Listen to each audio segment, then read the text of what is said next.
Hey everyone, we're about to go live. We're just letting our notifications go out to YouTube land, so stay with us. We'll be with you soon.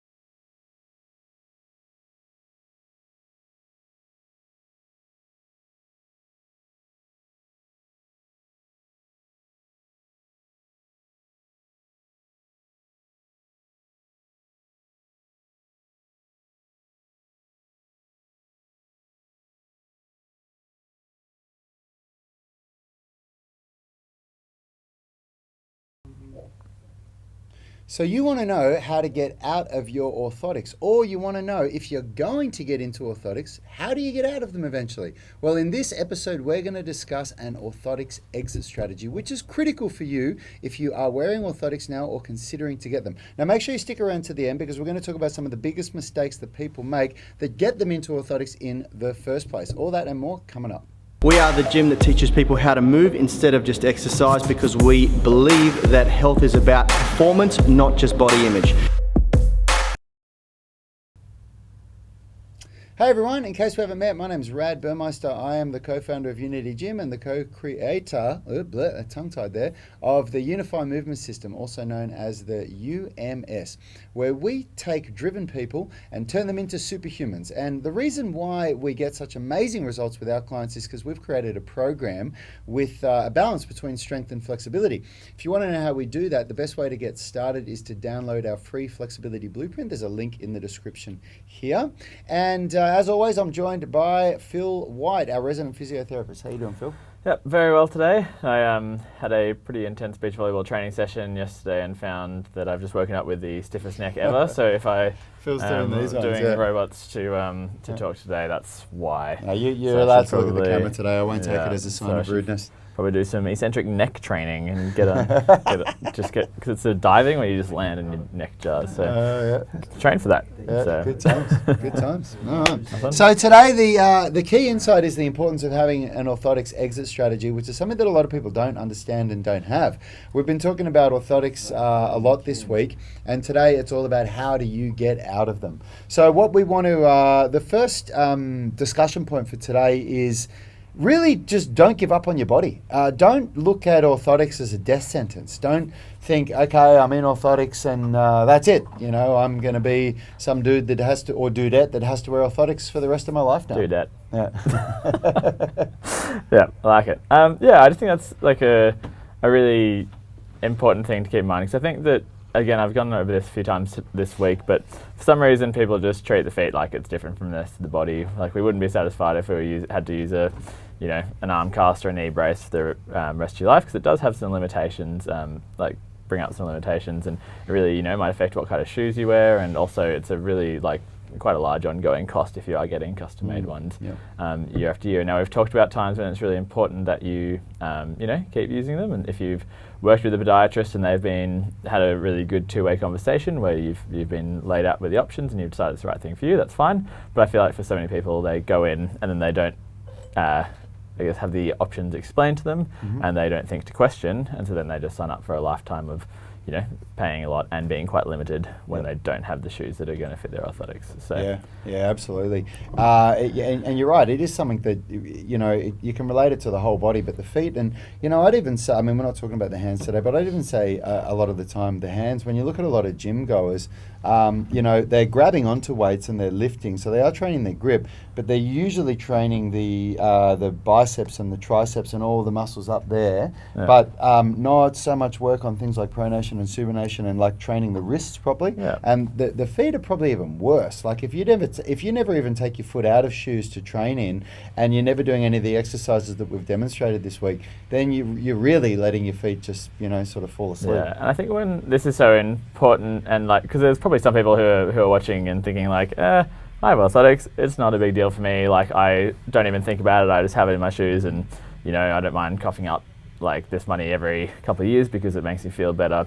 But the times when it really starts to become an issue is if you decide, you go on holiday, you change what you would usually be doing with your day, and say you go have a beach holiday or something, and then on the first day you go for a long walk along the beach with your your partner, and then the next day you wake up and you can't walk because your feet are so not used to this different stress that can be a bit of a holiday ruiner, because that pain can be really, quite intense because you haven't had the chance for your body to get used to it. So that's kind of one of the reasons why some people who maybe don't realize why it'd be a big deal to be doing it, like it's those times that you don't plan for.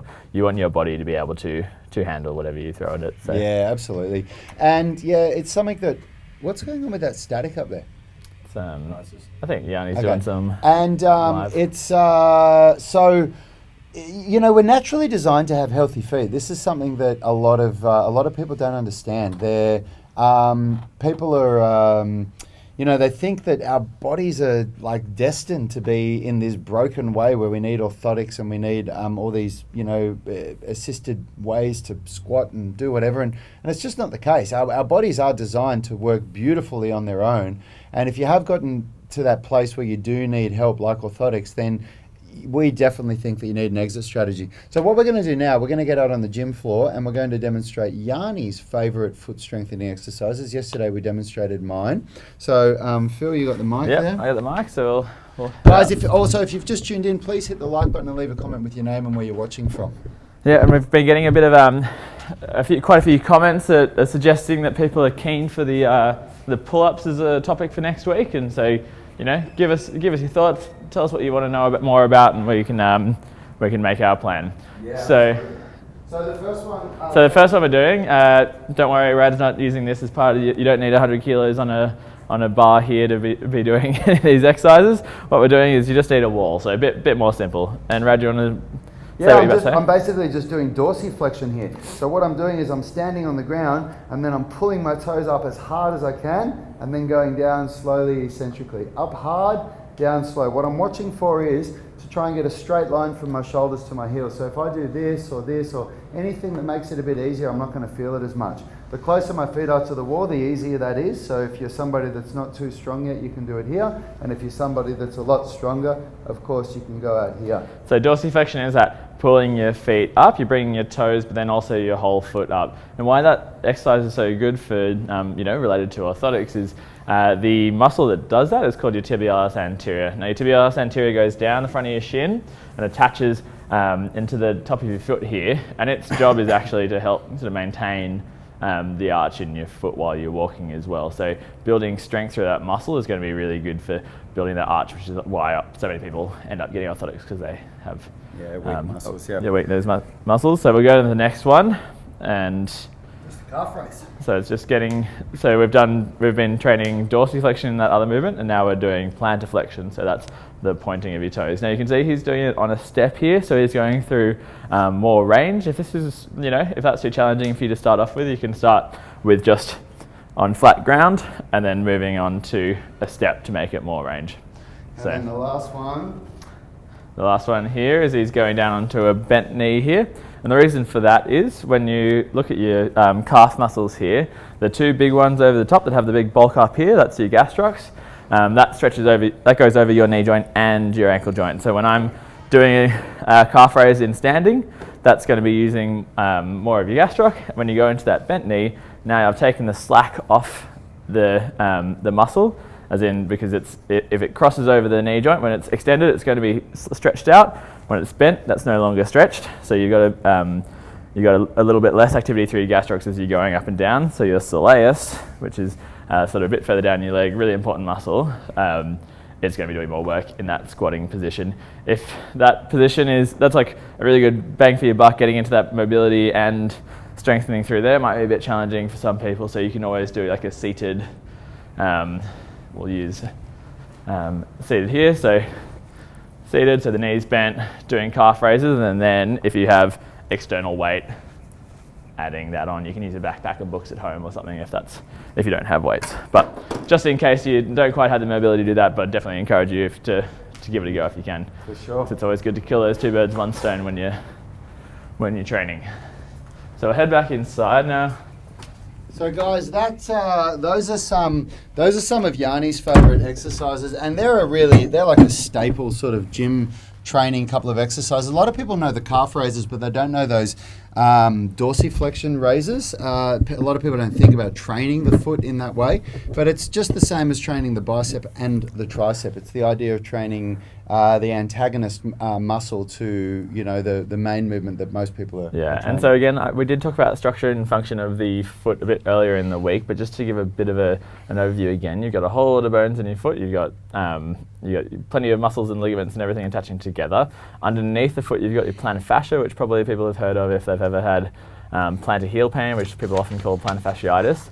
But basically, your foot's so clever because when you're taking a step or you're landing, it's got all these bones that are able to absorb a lot of that impact, so flatten out a little bit, provide sort of good cushioning. But then when you go to walk, when you're stepping off your big toe, that plantar fascia becomes taut, and it creates a bridge-like mechanism that brings all those bones together and gives a really good solid structure for you to be able to push your force through. So when you're doing those the up on your toes, so the plantar flexion one there, what you're training there is getting that connection from the powerful muscles of your lower legs, so your calves, and then you're also putting load through that plantar fascia and preparing it to be able to, when you start walking or running, if you have plenty of strength that you've built up here in a really controlled way and you've progressed, then it's going to have a much easier time when you're out walking around or trying to run. So again, with these exercises, we just showed you the movements.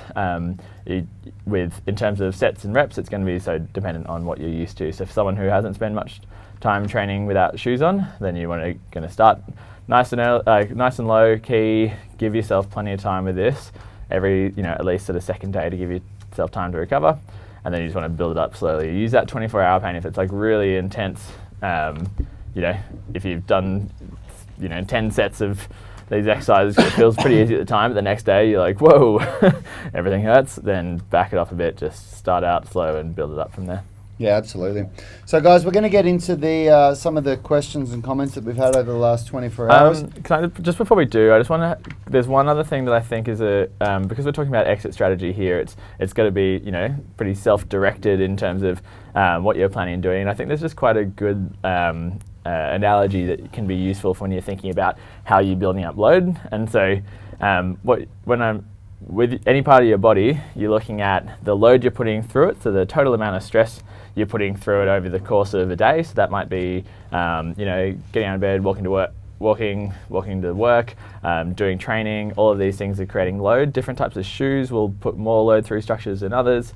And then you've got load and then capacity. So capacity is what your body's kind of like the amount of load you're able to do. So you can kind of think of it like a bucket is the capacity, and then load is a tap. So when you have water coming out of a tap, the more water's coming out, that's more load. So if you think you have a really big day where maybe on the weekend you go for like a long walk and you get some training in there, and then you get to the end of the day and you decide to go for a run as well, then you've really turned up the tap there and there's loads of water coming out. Now, if your capacity is quite low because you haven't trained before and you haven't, so for example, maybe you've gone to the beach and you haven't spent any time barefoot, your foot muscle capacity is quite a small bucket, and if you're turning on that tap really strong, then that bucket's going to overflow and you're going to get a lot of foot pain. So all these exercises that we've worked through this week is all about building up the size of that bucket, so building up your capacity to then be able to take more of the load. But if you're still just absolutely blasting the tap, no matter how much capacity you build up, then you're going to overflow. So this really applies for everything with training. If you're, you've just got to try and match those two things up to be able to keep training pain-free. Now, where orthotics can be really useful is it's a way of sort of turning down the tap a little bit because it's going to deload structurally, and so they can be a really useful thing to use while you're building up the size of your bucket. But again, we don't want to be using that long term because then it's going to limit you when you want to do something outside of what you usually do. Yeah, cool. So hopefully that analogy is useful, and hopefully you can see how it applies to pretty much every other part of your training. So. Yeah, awesome, cool. So here we've got Mr. Hitera has said 110 likes and 0 dislikes on our how to do the frog stand exercise tutorial. Thank you so much, bro. That's very nice of you. Mjolnir Manhattan, I think that's pronounced Mjolnir. Manhattan MD is saying Unity Gym is the shit. Thank you on our shoulder mobility best exercises after injury. Cohen Parker is saying, I love the commitment to sharing great knowledge to us for free. Thanks, guys. It really helps me as a fitness student about to be a PT. That's awesome. Thanks, Cohen. Thanks for the love. And yeah, we love sharing our knowledge. Absolutely. Do you want to clarify if you're a personal trainer or a physiotherapist? I mean, a physical therapist. It really annoys me in the US that they say physical therapy and then they refer to themselves as a PT, because then in Australia we call ourselves personal trainers a PTs, PT, and then over there it's like PTs are physios. So yeah, I think that's, we never know. It's like why America are the only country who calls itself physical therapists. Just does my head in. Anyway. Okay, Stephen Konechnik is saying, question, what's the best practice to improve independent toe control on our orthopedics for flat feet, long-term risks? Man, just watch this whole week of videos. I suggested cars.